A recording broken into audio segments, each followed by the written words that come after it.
Britain is facing a storm unlike anything in living memory. For the first time in 2 centuries, the foundations of both the government and the monarchy are being shaken at the same time. The Prime Minister is clinging to power, the public is rising in record-breaking numbers, and King Charles has been dragged into the center of the fight. What happens next could define not just his reign, but the very future of British democracy. Stay with me, because this story is unfolding by the hour, and the consequences could be historic. It all began just 3 weeks ago.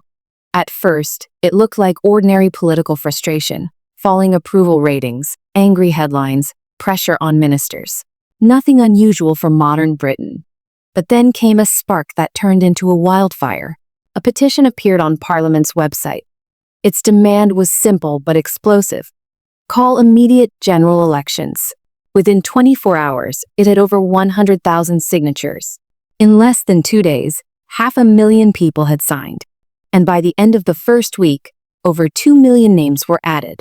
But the movement didn't stop there.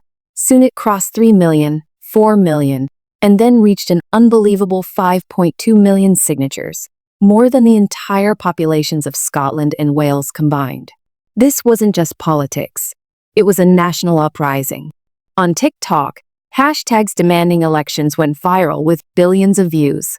On Twitter, the same slogan trended globally for more than a week. Retired pensioners, small business owners, nurses, teachers, students, everyone, from every background, was uniting behind one message: give us our democracy back. Inside Downing Street, panic turned into a permanent state of emergency.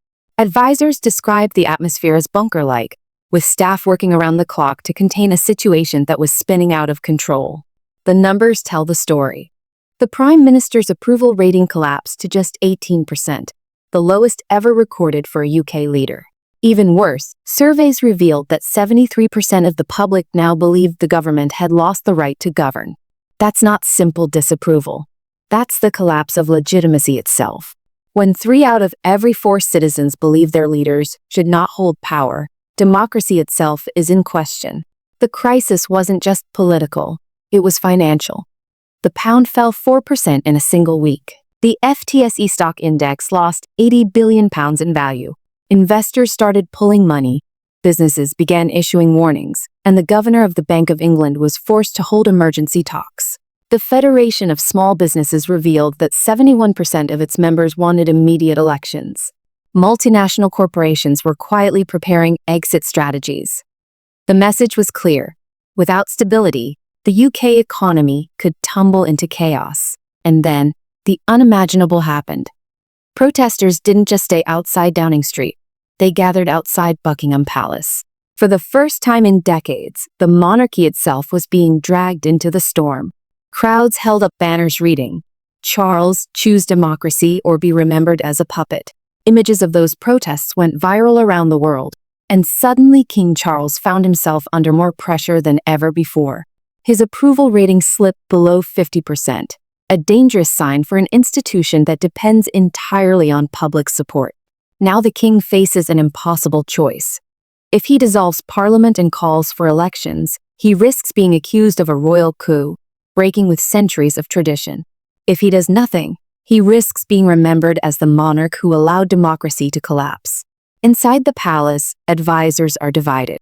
Some argue that neutrality is no longer an option. How can the monarchy survive if it stands by during the collapse of democracy? Others warn that if Charles steps in, he will destroy the very foundation of royal impartiality. This is the king's nightmare dilemma. Act and be accused of seizing power. Stay silent and risk losing the monarchy itself. Meanwhile, the rest of the world is watching closely. European leaders have issued warnings. Germany's chancellor reportedly phoned Charles directly. France's president even postponed a state visit, citing instability.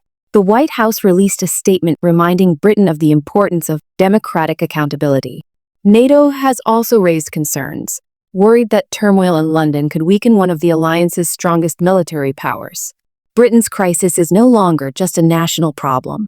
It has become an international issue. So here we are, a government on the verge of collapse, a people demanding change like never before, and a king trapped in the middle of the storm. If Parliament falls into open conflict with the Prime Minister, Charles may be forced to make the most consequential decision of any monarch in centuries. Will he stand with the people and risk breaking tradition? Or will he stay silent and watch as trust in the monarchy disappears? This moment could mark the greatest transformation in Britain since World War II. The government is cornered, the people are united, and the crown itself is at risk. Whatever Charles chooses will echo through history. Now I want to hear from you. What do you think the king should do? Should he dissolve Parliament and call new elections, or stay neutral no matter the cost? Share your thoughts in the comments, and don't forget to subscribe, because this story is moving fast, and the next chapter could rewrite British history.